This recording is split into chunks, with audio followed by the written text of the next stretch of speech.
CTV News at 11:30 with Ian Campbell and Rick Wyman with weather. Good evening. Thanks for joining us. Ian is off this week.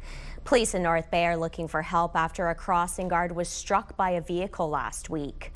Police say the collision happened around 8:45 a.m. May 20th at the intersection of Prince Edward Drive and Summit Drive. The crossing guard suffered minor injuries. The victim couldn't identify the vehicle or driver because they fled the scene. Police are looking for witnesses or cell phone, dash cam, or security camera footage of the incident.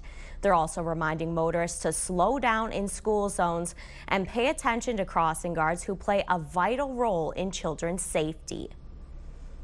What people don't realize is that the stop sign that the crossing guards carry has the same legal authority as a stop sign on the corner of the street. The maximum penalty is $1,000 and 4 demerit points. You know, people just need to start paying attention to what's in front of them, keep their eyes on the road. Police in North Bay say this is the second crossing guard to be hit in the last 7 months. 2 trailers on Panel Mine Road in Elliott Lake have been destroyed by fire.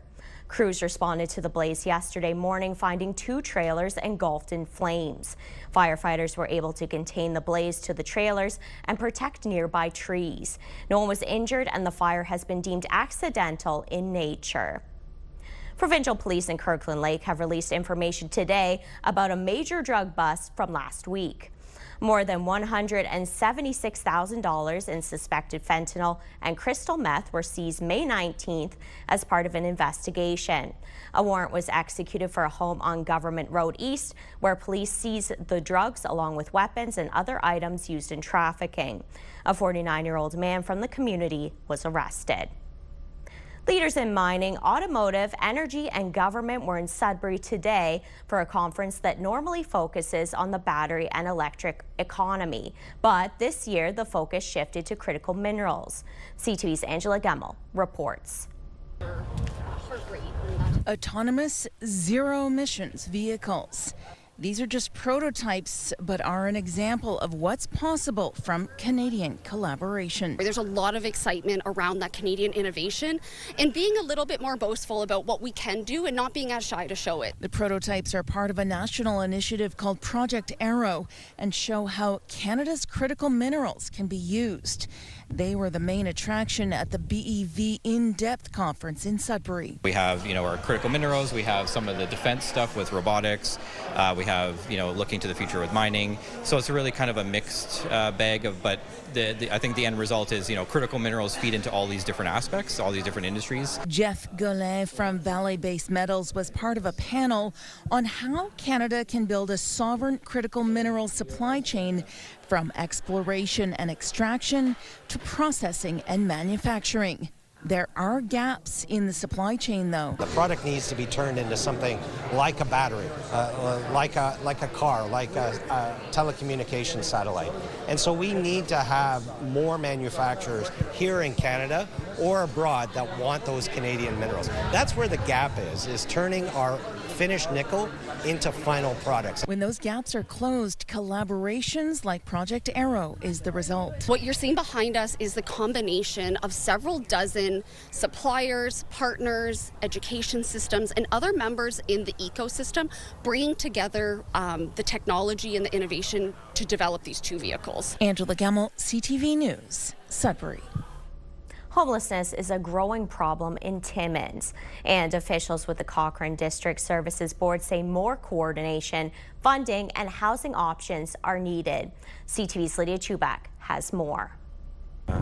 There are a number of different Officials with the Cochrane District Services Board say poverty, rising living costs, and limited access to health care are driving more people into crisis.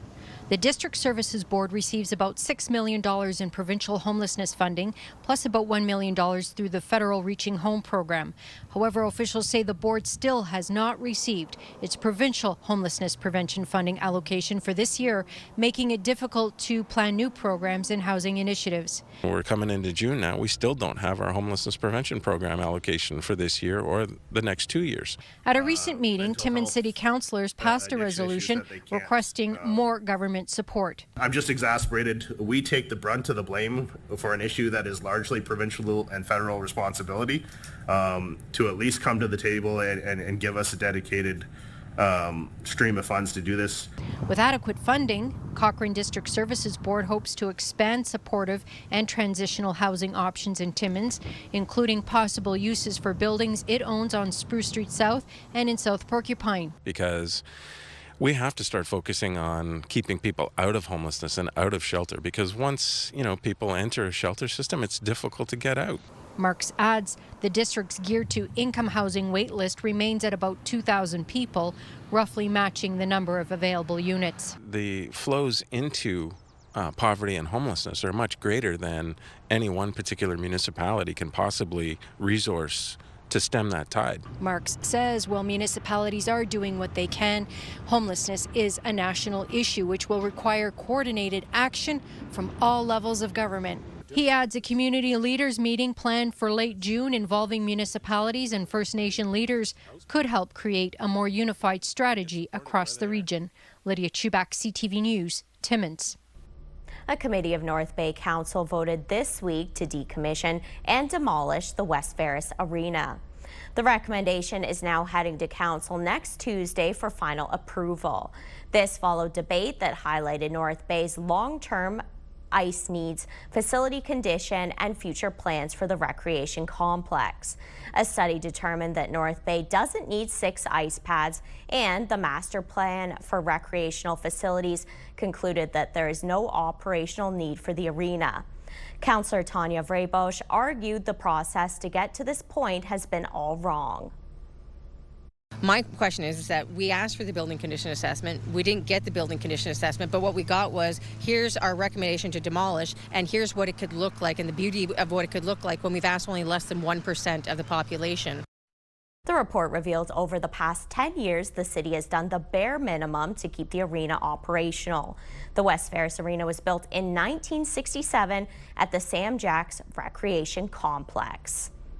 Police in Sault Ste. Marie have expanded the service's online reporting site for non-emergency crimes. Members of the public can now report 10 different crimes and submit video evidence directly through the platform while submitting a report.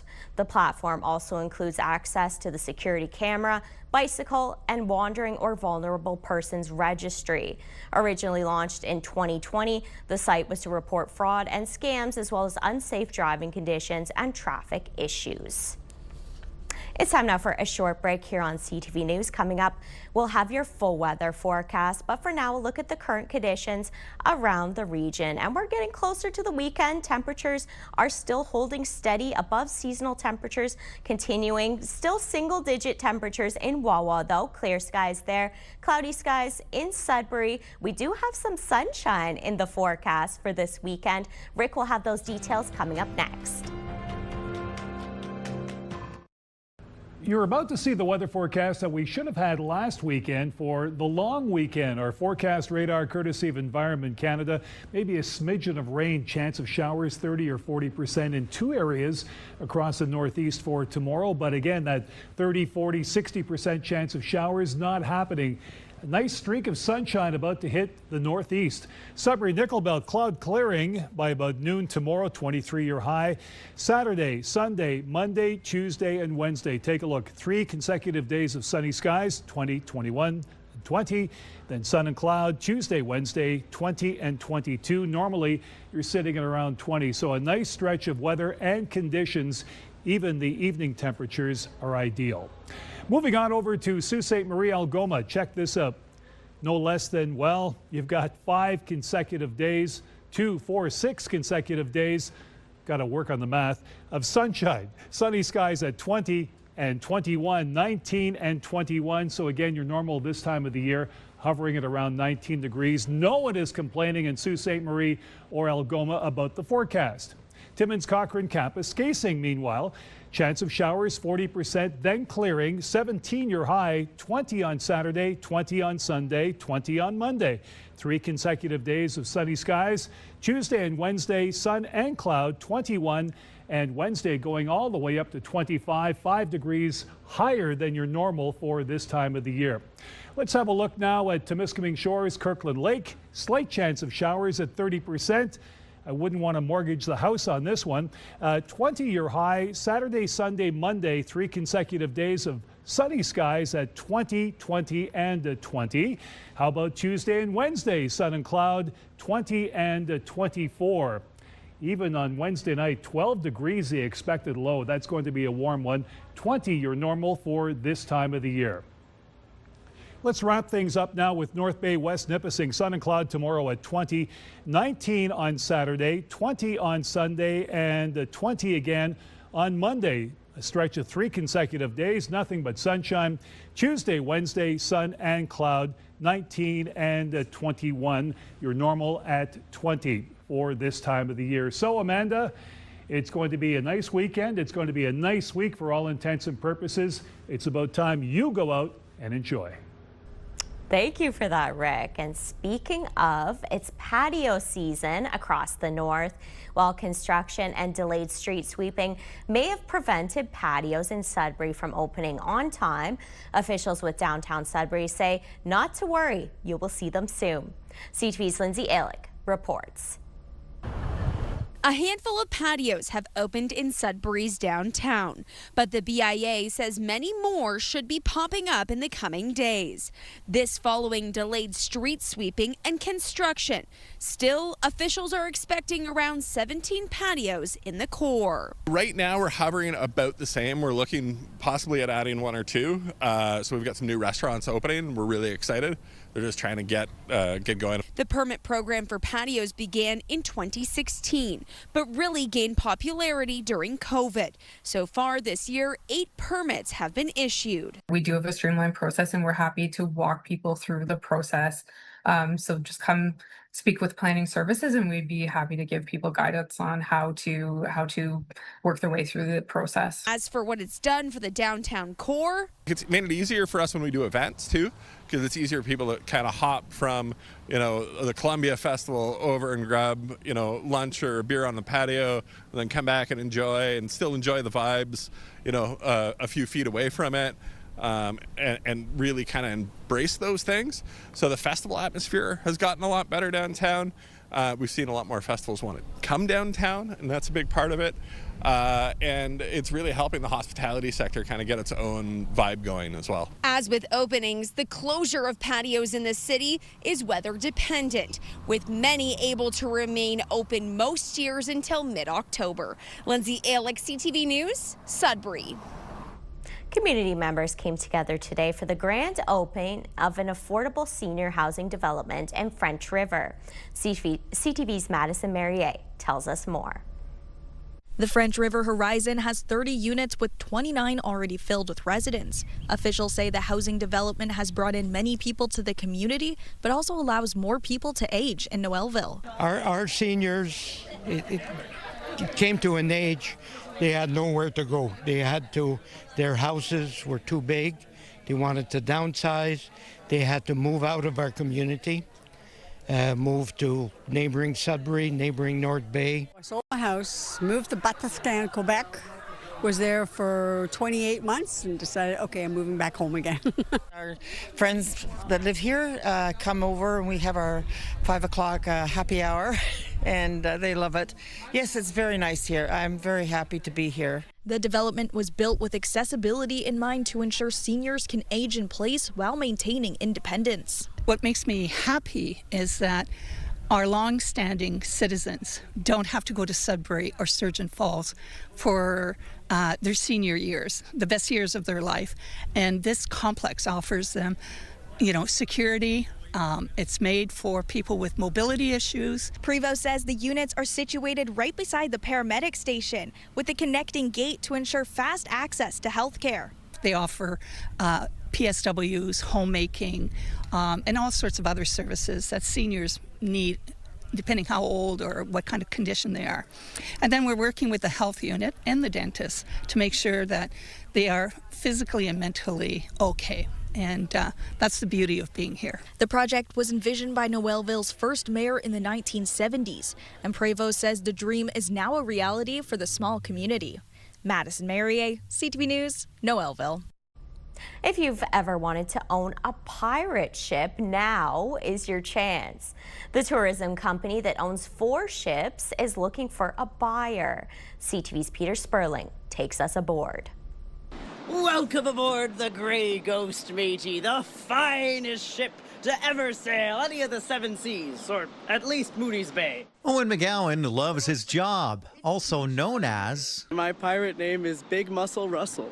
It's not because of me muscles, it's actually because of me pet mussel Camilla, who be particularly large. He's part of the crew hitting the high seas of Mooney's Bay on a pirate ship, entertaining visitors. It's indescribably cool. It's adventure. It's truly, in its purest form, just fun.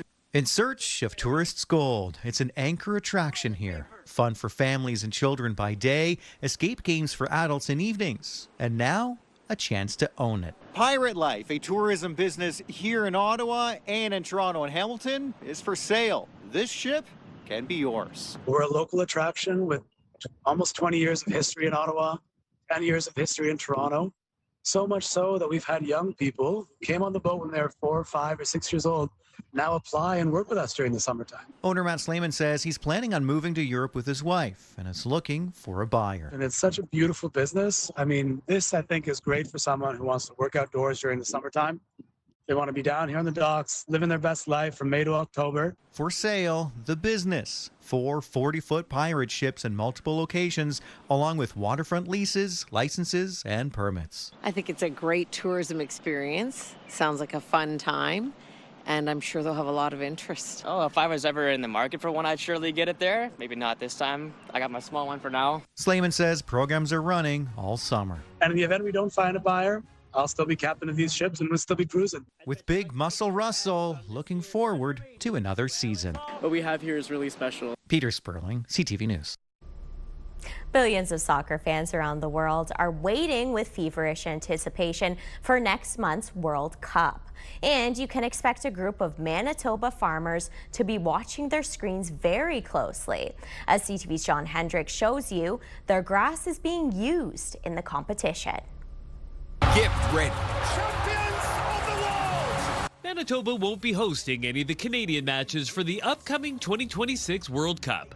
But even if Messi and Ronaldo won't be walking on our soil, they will be running on our grass. It's cleaned, it's bagged, it's gone to where it needs. And yeah, I know Mexico City and Vancouver specifically are using those varieties on their stadiums. Varieties of grass seed.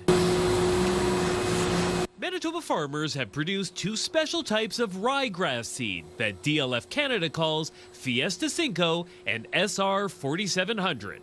They'll be used to overseed and fill in the turf used in the stadiums. There's a team of people that specialize in turf. They're looking at it right from the ground to when it's first done on a checkerboard, and they're testing it for different stresses, then mass producing it from there. And with billions of people around the world expected to watch the matches, FIFA needs the grass to be perfect. If we have any problems with the pitch, if the ball doesn't bounce properly, if the players are slipping and sliding, then that's the Achilles heel. DLF Canada has a lot of experience producing grass seed for past World Cups and golf tournaments, including the PGA. And soon, the world will get to see the kind of grass Manitoba farmers are capable of producing. When we're watching this tournament at home, we can sit there and go, hey, that's a piece of something local, I guess. So yeah, it's a neat feeling. A feeling they'll get on Saturday, June 13th, when the first World Cup match in Vancouver gets underway. Football unites the world! John Hendricks, CTV News, Winnipeg. Now to an incredible journey of a young man from New Brunswick who set out on his own marathon of hope. He was diagnosed with cancer while in high school and was told he only had a 15% chance of surviving. Now, with cancer behind him, he's retracing Terry Fox's journey while putting his own twist on it. CTV's Sean Lathong has more. You'll see his thumb extended. Notice the bright propeller hat, and then the sign he's holding. Quinn Strang is hitchhiking across Canada to raise money for cancer research, but I have absolutely no clue what's going to happen next. Standing on the side of the road in Toronto, this journey has been long, not just on the road, but personally, as the 20-year-old has beaten cancer twice. I was diagnosed when I was 15 with Ewing sarcoma, so I had a tumor in my left femur that spread throughout my body, my lungs and my lymph nodes, and I had about a 15% chance to live. I beat it, and then I relapsed again when I was 17, and I had to get a femur transplant. His journey through cancer treatment was inspiration to take on this one, following in the footsteps of Terry Fox. No nation or any group of any people in the world will ever be as united as Canada was when Terry Fox did his Marathon of Hope. And you know, I could never imagine running across Canada with a prosthetic leg, but if I can stick out my thumb and that gets attention to a good cause, I'll do my own take on it. This is day one. On May 17th, Strang stuck his feet in the Atlantic Ocean in St. John's, Newfoundland, and has spent the past 12 days meeting Canadians on his way west. I have made it to Parliament here in Ottawa. With a new story at every stop. And I ended up getting blessed by a Buddhist monk in Ottawa, and I drove a Porsche through the countryside, and I had no clue that was going to happen. Thea Alba and her partner found Quinn near Perth, Ontario, bringing him all the way to the GTA. I don't think I would have done it on my own, but he was just this kid with like a sign, and I when I saw what he was doing, I was like, I have to help out in some way. And help out Canadians have. Quinn Strang's GoFundMe page has already raised over $40,000. My goal is to raise $100,000. That is $1 for everybody from the city of Moncton. But while it can be hard to be picked up as a hitchhiker, Quinn hopes his appearance can be disarming. I feel like people will be more outgoing and trustworthy of some idiot kid wearing a propeller hat. Hey there, where are you guys heading? He has each new driver autograph his sign. The goal is to make it to Victoria, BC by June 15th before flying back to his job as a lifeguard in Moncton. From now until then, you meet these amazing people and all these amazing stories happen, and you just never know what's going to happen next. Trusting that his thumb, his hat, and his sign will get him there. Sean Leathong, CTV News. Great story. A new tribute in the town of Espanola will provide a daily reminder of the sacrifices made by Canadian veterans. Officials unveiled this commemorative crosswalk today outside the Royal Canadian Legion at the corner of Oscar and Annette Street. The town says the crimson and white design is a permanent nod of gratitude to all of those who have served. Still ahead tonight on CTV News. A celebration for business owners in Sudbury tonight. That story after the break.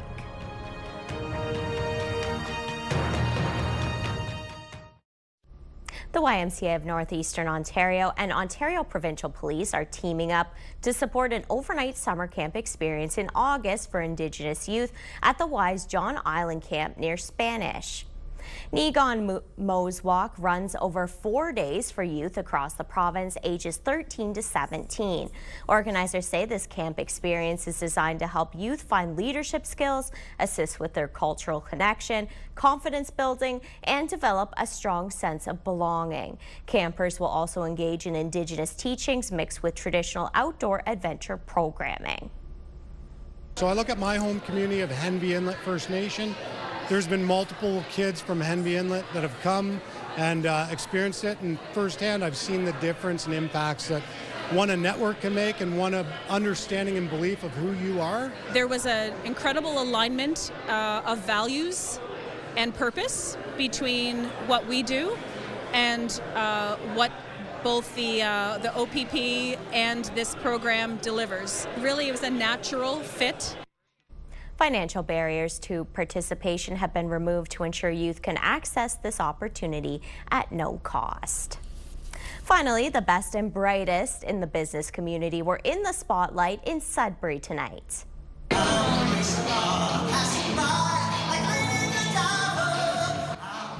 A performance by Yes Theatre closed out the 29th Annual Business Excellence Awards. Hosted by the Greater Sudbury Chamber of Commerce, 8 awards were handed out celebrating everything from innovation and the best place to work to the top business of the year and a Lifetime Achievement Award. New this year was the Indigenous Partnership Award. The Chamber says the gala serves as a reminder of the vital role local businesses play in driving the community forward. Business Businesses in our community work very hard. They work employing people and putting food on the table of many of the people in this community. So it's really important to take the time to celebrate that and to give them the time to talk about themselves and celebrate each other. I'm kind of speechless to be a part of the community, to start something from the ground up. It truly means a lot. We're very humbled, but we're also very excited. This is something that we strive for every single day, not for an award, but this is the goals that we look to achieve every single day at our business, to take care of our guests and our family and our friends. The Chamber estimates roughly 450 people were in attendance tonight. And that takes us to the end of our newscast. Thanks for watching. I'll be back here tomorrow night. Until then, good night.